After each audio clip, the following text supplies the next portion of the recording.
In May 1941, Britain reacted to one German battleship as if a national emergency had suddenly broken loose at sea. That ship was the Bismarck. The fear around it was not just because it was big, modern, and heavily armed. Britain was fighting as an island, and everything that kept it alive had to cross water. Food, fuel, weapons, and raw materials all came by sea. That meant Bismarck was more than just another enemy warship. If it reached the Atlantic and stayed loose there, it could threaten convoy routes, force the Royal Navy into a huge chase, and shake Britain in the one area where it could least afford weakness. Even if it did not sink endless numbers of ships, the damage it could do to Britain's sea lifeline and naval prestige was serious enough on its own. Germany had built Bismarck as a statement of power, and Britain understood exactly what that meant. This was not a ship they could simply track and worry about later. If it escaped properly into open water, the consequences could become military, political,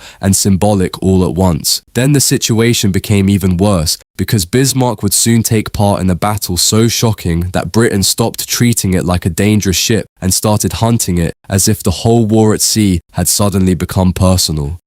By the spring of 1941, Britain's war at sea was already under pressure. German U-boats were sinking merchant ships in the Atlantic, aircraft could strike shipping near the coasts, and surface raiders had shown more than once that a single successful breakout could force the Royal Navy to scatter ships over enormous distances. That was the kind of threat Britain could manage in pieces, but it became much more serious the moment a ship like Bismarck entered the picture. This was not some minor cruiser meant to harass trade and disappear. Bismarck was a modern battleship armed with 8 15-inch guns, protected by heavy armor, and fast enough to make interception difficult if contact was lost. It sorted with the heavy cruiser Prince Eugen as part of Operation Rheinübung, a mission aimed at breaking into the Atlantic and attacking British shipping. The danger was not that Bismarck would sink every convoy it saw. The danger was that once it got into open water, nobody could be certain where it would strike, which convoy route it might threaten, or how many British ships would have to be pulled away just to contain it. That mattered because the convoy system worked on planning, timing, and concentration. Escorts had to be where they were expected to be. Heavy units had to cover the right areas. Merchant traffic had to keep moving on schedules Britain could rely on. A battleship loose in the Atlantic could throw all of that into confusion very quickly. Even if Bismarck only attacked a few convoys,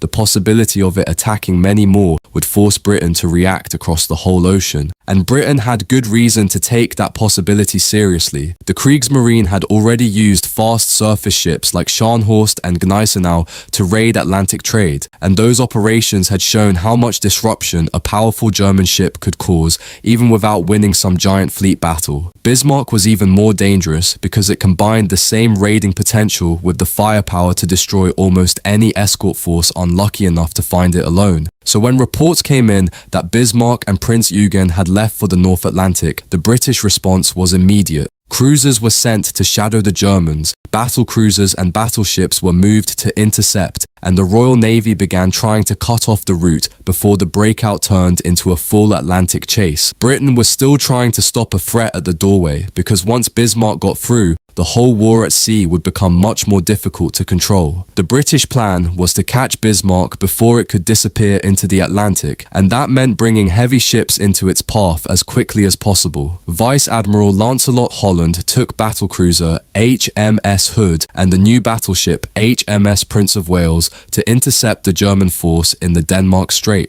On paper, this was exactly the kind of clash the Royal Navy had to force early, before Bismarck got loose and turned the whole Atlantic into a hunting ground. What followed lasted only minutes, but those minutes changed the entire story. Hood was not just another British warship, it was one of the most famous ships in the world, the pride of the Royal Navy for 2 decades, and a symbol of British naval prestige. Even though newer battleship designs had overtaken it in some respects, Hood still carried enormous emotional and political weight. Sending it against Bismarck was not just a tactical decision, it was also the kind of response Britain believed a threat like this demanded. The two sides opened fire in the early morning of May 24, 1941. The British were trying to close the range quickly, partly to reduce the risk from plunging fire-striking Hood's weaker deck armor. But that approach also meant Hood and Prince of Wales had limited opportunities to use all of their forward fire effectively in the opening phase. The German ships, Bismarck Bismarck and Prince Eugen began landing near misses and then direct hits as the range narrowed. Then came the moment that turned the whole battle into a national shock. A shell from the German side, almost certainly from Bismarck, reached Hood in a catastrophic way. There was a sudden explosion deep inside the ship, followed by a massive blast that tore it apart. In a matter of seconds, Hood broke and sank. Out of more than 1,400 men, only 3 survived. That was one of the most devastating single moments in British naval history. The battle had barely begun, yet Britain had lost one of its most famous warships almost instantly. Prince of Wales, still new and suffering mechanical troubles with its main armament, continued the fight briefly and managed to land hits on Bismarck, including one that caused a significant fuel leak. But it could not stay alone under that kind of fire and eventually had to disengage. From the German side, this looked like a stunning success. Bismarck had destroyed Hood and survived the first major confrontation of the operation. From the British side, it changed the hunt completely. What had begun as an urgent interception was now driven by something harsher. Britain had lost a national symbol. Thousands had watched it happen through reports that spread quickly, and the Royal Navy could not allow the ship responsible to escape into the Atlantic after that. The destruction of Hood made the pursuit emotional, political, and personal all at once. But the battle had also left Bismarck damaged. The fuel leak from Prince of Wales would become one of the most important details in the entire chase, because it narrowed the German options and made the next stage of the story a race between escape and exhaustion.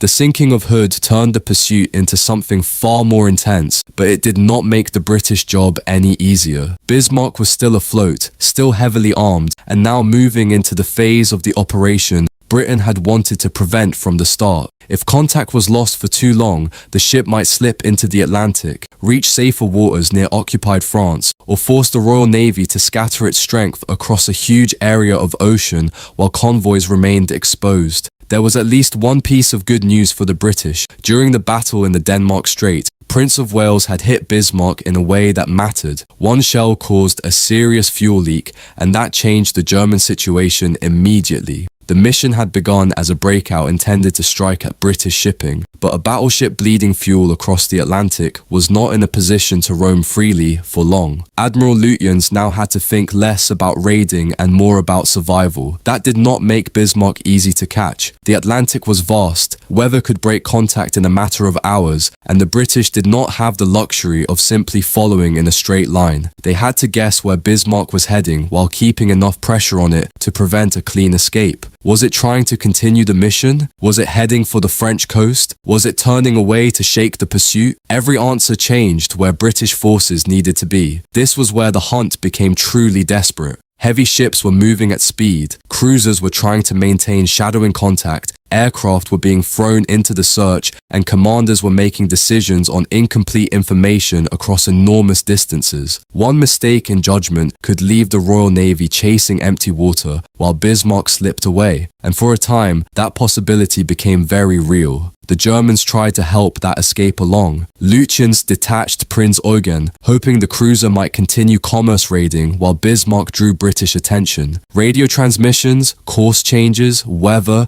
and the sheer size of the ocean all added confusion. At one point, the British did in fact lose reliable contact. That was the nightmare scenario. A ship that had just destroyed Hood was now somewhere ahead in the Atlantic approaches, damaged but still dangerous, and no one could say with confidence exactly where it would appear next. That uncertainty spread all the way up the British chain of command. More ships were committed, search patterns widened, and the hunt became a race against time. Bismarck needed to reach repair and safety before its situation worsened. Britain needed to find it again before the trail went cold. For a while, the outcome depended less on firepower than on who could solve that problem first. And then the search narrowed again, because the British finally got the one thing they needed most. A new sighting that told them Bismarck had not escaped after all, only bought itself a little more time. The British did not need a perfect attack at this stage. They only needed one thing to go badly wrong for Bismarck, and that finally happened from the air. On May 26th, aircraft from HMS Ark Royal were sent out to strike the battleship before it could get close enough to occupied France for stronger German air cover and possible repair. Earlier confusion had already caused one embarrassing mistake when British aircraft nearly attacked the cruiser HMS Sheffield, but by the evening another strike went in with Fairey Swordfish torpedo bombers. On paper, the Swordfish looked hopelessly outdated for this kind of mission. They were slow biplanes in an age of modern fighters and fast warships, but slow did not mean useless. In poor weather and low over the sea, they could still deliver torpedoes with surprising effectiveness, and Bismarck's anti-aircraft fire, however intense, could not guarantee safety against a determined attack coming in from several directions. At least one of those torpedoes struck in exactly the place the Germans could least afford. It damaged the steering gear and jammed Bismarck's rudders. That one hit changed the whole situation more decisively than hours of long-range pursuit had done. A battleship that could still fight was now struggling to steer properly. Instead of making a controlled run towards safety, it began circling and losing the ability to escape the British heavy units closing in behind it. The damage was catastrophic in the most practical sense. Bismarck was not sinking yet, and its guns were still dangerous, but the ship had lost the one advantage it needed most, which was movement. The Atlantic was no longer a space it could use to disappear. Now it had become a trap. German crews tried to free the rudders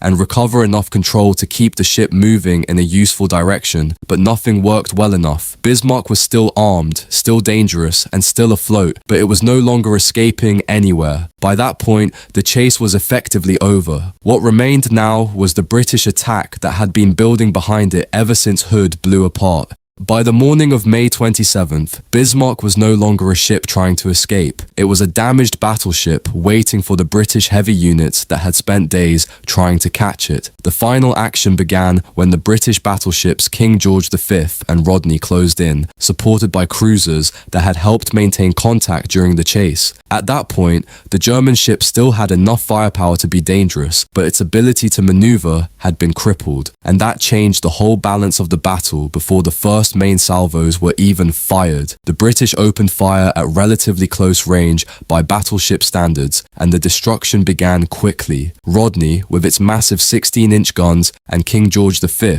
with its 14-inch battery, started battering Bismarck's superstructure, gun positions, fire control equipment, and upper works. Early on, Bismarck still fired back, but not for long. British shells smashed rangefinders, damaged turrets, wrecked command spaces, and steadily stripped away the ship's ability to fight in any coordinated way. This was not a clean duel between two balanced opponents trading broadsides. It was the final destruction of a warship that had already lost the one thing it needed to survive, which was freedom of movement. Bismarck could still absorb astonishing punishment, and that is one reason the battle became so famous. Even under heavy fire, it did not simply vanish beneath the sea at once. It was reduced piece by piece. Guns were knocked out, the bridge was devastated, fires spread, systems failed. Men inside the ship were being killed, wounded, cut off, and overwhelmed while the hull itself still remained afloat. That stubborn survival is part of what created the later debate over how Bismarck finally went down. The British unquestionably wrecked it beyond recovery. They turned the battleship into a shattered hulk and then added torpedo attacks to finish the job. But German survivors later maintained that scuttling charges were also set to make sure the ship did not fall into enemy hands. So the argument is not really whether the British destroyed Bismarck, because they clearly did. The argument is whether the final sinking came from British weapons alone or from British destruction combined with German scuttling inside a ship that was already doomed. By the time Bismarck rolled and sank, the end was total. Out of a crew of more than 2,000 men, only a little over 100 were ultimately rescued. The rest went down with the ship in one of the most famous and violent naval endings of the war. Britain had not just sunk a battleship, it had closed the hunt that began when Hood exploded, and it had done so only after one of the largest and most determined naval pursuits of the entire conflict.